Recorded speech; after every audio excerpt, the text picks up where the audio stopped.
So I was talking about the African Stuttering support group, which was spearheaded or has been spearheaded by the World Stuttering Network to provide support services for persons who stutter in Africa, and to also bring us together to support each other and to help build ourselves. And then I was sharing on some results that I gathered from a questionnaire I distributed among participants from about 8 different countries in Africa. And then we discussed the results. And then I'm here. So with here, I gave participants the opportunity to write in barriers that they that prevented them from joining our meetings. And what I found out, I classified them into themes, and I have unfavorable time. Now, with unfavorable time, we normally meet on weekends, Sunday evenings at 12 p.m. EST, and then most of those who were not able to attend online meetings reported it's late in Africa, because even though it's 12 here, as I mentioned earlier, Africa is quite huge, about 54 countries. So the time difference quite affects people. So some people are not able to join because of the time difference. And because the purpose of the questionnaire was to help us able to know exactly how to be able to support them, it means that we'll have to find ways and means of having more than one meeting in a month. And that's something that we are really considering. Some also said they work around that time, and also family time. Weekends are time for families, and we respect that. We are a support group, a place to connect whenever they have the time. We are always there to help them. Now, with technology, there were some other participants that had concerns with poor internet connection. Some didn't have money to purchase data to join, and some had a problem with the gadgets that they were supposed to use to join us. Then the implications and then our plans for the African support group meetings is that so far, with the ratings that we received and the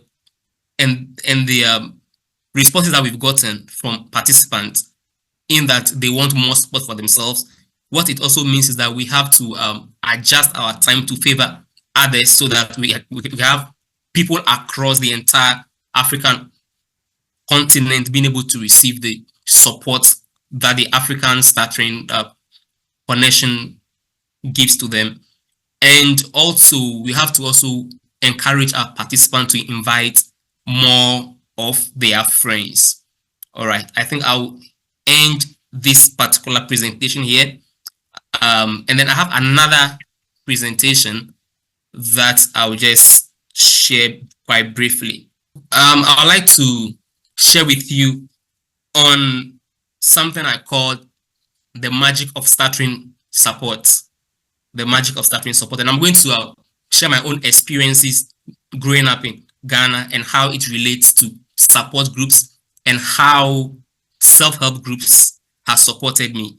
Because I know we're talking about StutterFest. We have lots of groups from, we have lots of self-help groups all over the world presenting the work that they are doing today.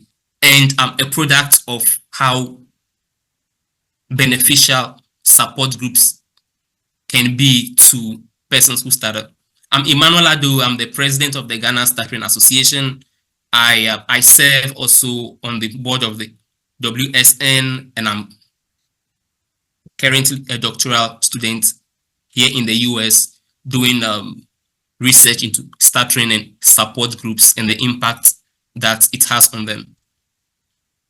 Okay, so I'll now be talking a bit about my experience growing up in Ghana as a person who stutters, then my journey so far, and also share a bit on some benefits that others too can get from joining self-help groups and from joining support groups.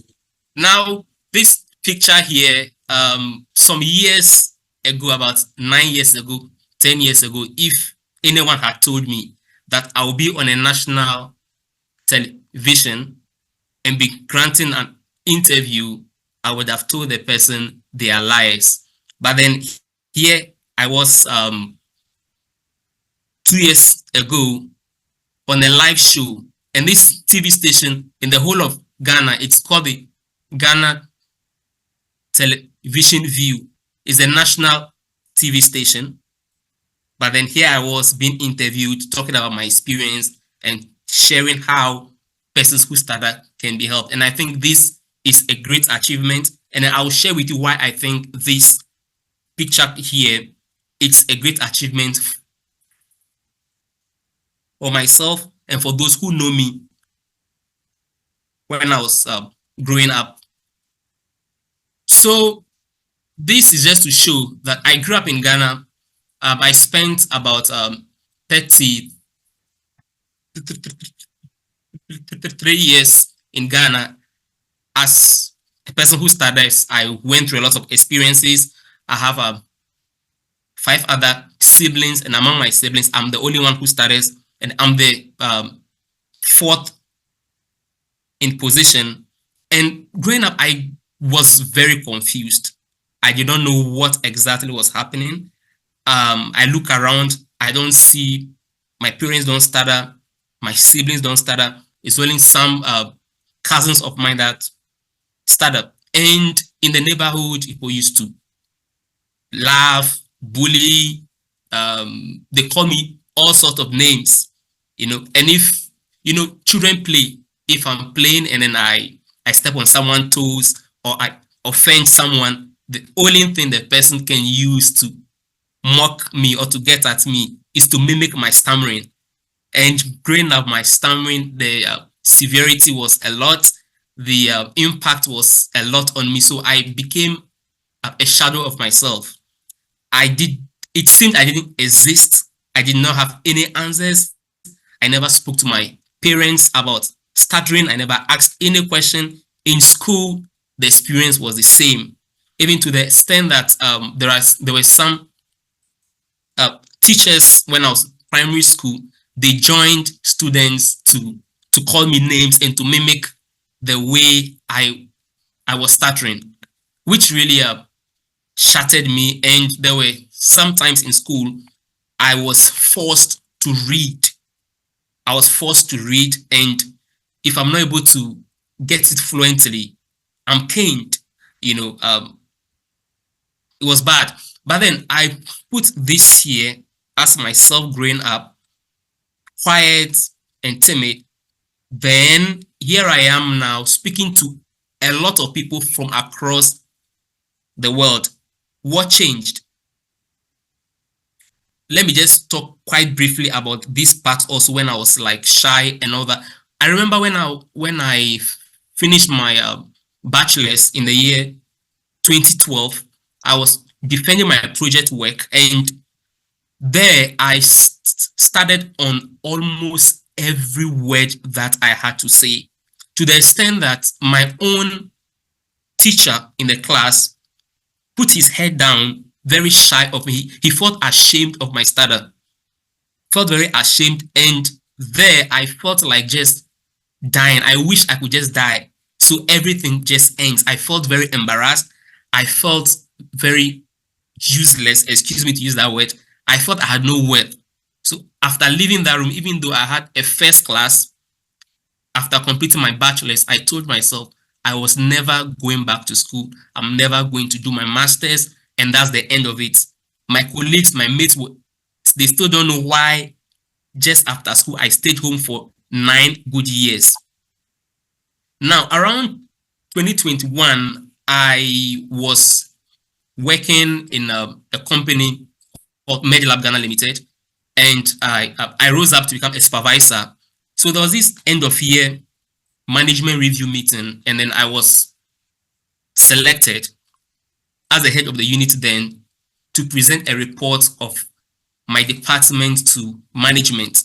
In fact, well, I know those of you who started, you know how that experience is. I rehearsed my report for months. I kept taking out things. In fact, if I know this word will be difficult for me, I took it out just take it out and put an easy word. I went to my manager. My manager said, Emmanuel, this speech doesn't make sense. Put in these words. This is what it needs to be. So I was very tense.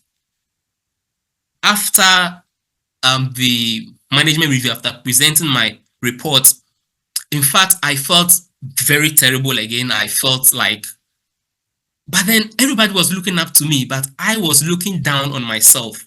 I lacked that confidence. I lacked confidence in myself because of the experiences I've had growing up. All these experiences were bearing on me and there was no one to take it off me. I came back home. I started looking around, searching for where can I get help. Then I chanced upon an autobiography of Susanna Jelsic, Jaksic. Yeah, I think she's from Croatia, an SLP from Croatia. So as I started reading her story. She grew up as a person who studies. She's an SLP and she's a professor. And I told myself, how possible is this? How can a person who studies become a professor? And what at all is an SLP? So I went ahead and I went to read on what an SLP. And I told myself, I can do this, right? And I can also do that. So I was like, okay, I want to be an SLP. I want to know more about stuttering and I want to help others like myself. I want to let Ghanaians know what stuttering is about because my speech and language therapy just started in Ghana. So I made up my mind, okay, this is a course I wanted to do. Then I also chanced upon the Ghana Stammering Association. I watched some documentaries. I saw people who studied in there. I said, okay, I have to attend this support group. Perhaps this is where I'll find my help. The first day I went for the meeting, I was surprised. Here I was, I have a degree, I have a good job I'm doing, pays well, but then I thought stuttering was impacting me in a very negative way. I went in there, I saw younger people than myself who were very young, who were contemplating dropping out of school, who were contemplating committing suicide, who were like, there was one guy whose story moved me to tears. He had a phone, but he said he never picks his phone calls because each time he picks his phone calls, he gets blocks that he's not able to say anything. So he doesn't pick phone calls. Then it dawned on me that, well, I rather have to help other people. There and then, I had hope. I heard the stories of other people that gave me confidence. So what happened? The picture on the right, this was me, this me here in grad school, training to be a speech and language therapist. And I switched my profession. I was trained as a biomedical scientist. I worked for 9 years, left all that, and went back to school to be trained as a speech and language therapist at the age of 32 years. In fact, when I took this decision, a lot of my friends came to tell me I'm making a mistake. Said, Emmanuel, you are throwing away this number of years of experience as a lab scientist, going to work with children. You are throwing away your life. But I knew exactly what I was looking for. I was driven by passion to support others, to help people know about stuttering. Now, journey so far, I'm currently doing my PhD. Now, just after my master's, even before completing my master's, you remember I shared that after my bachelor's degree, I told myself I was never going back to school again. I was never going to put myself through that stress again of stuttering in front of people. But then because I joined support group, that's the Ghana Stammering Association, I don't know how it happened, but it was like magic. A lot of things just changed psychologically. The way I thought about myself just changed. Now I'm doing a PhD. I've also been invited as a guest speaker on 2 different occasions to the University of Tennessee graduate students, like graduate students who are SLP students. I've been invited twice to present to them as a guest speaker on how stuttering can be treated and how we view stuttering in Africa, which I think I never thought this would happen.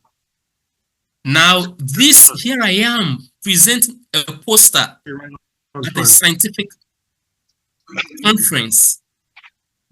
A person who never wanted to share or to stand in front of anyone, who didn't want to say anything. Here I was. Now, currently, I also host the African online connections monthly. And as I mentioned, I'm also the president of the Ghana Stuttering Association. This is magic. This is something that I'm not able to explain. I always attribute it to peer support, the support I got from joining self-help groups, listening to other people like myself. So what are some of the benefits? This is my last slide.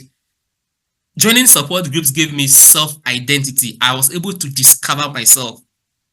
I was much more than what I thought I was. But I never discovered that until I joined other groups. I've now gotten a purpose to live, supporting others, helping others, training others. My perceptions have changed. Stuttering, the impact of stuttering on my life has drastically reduced. I wouldn't say I've recovered fully, because sometimes I still have the anxiety if I have to present in public, if I have to introduce myself to new people. I still have that anxiety. I sometimes switch my words. I still do all those things. So I wouldn't say I've recovered fully, but then I believe I've come a long way. And all this thanks to self-help groups. So what I want to say is that anyone who is involved in self-help groups, I want to encourage us and to let us know you are doing a great job. You are impacting lives. People may not come out to give testimonies, but then our works, or the works that you are doing, are greatly impacting lives. And if you are not part of any self-help group, I would also encourage you to join a self-help group in your country, and then because the benefits are numerous. Thank you so much for your time.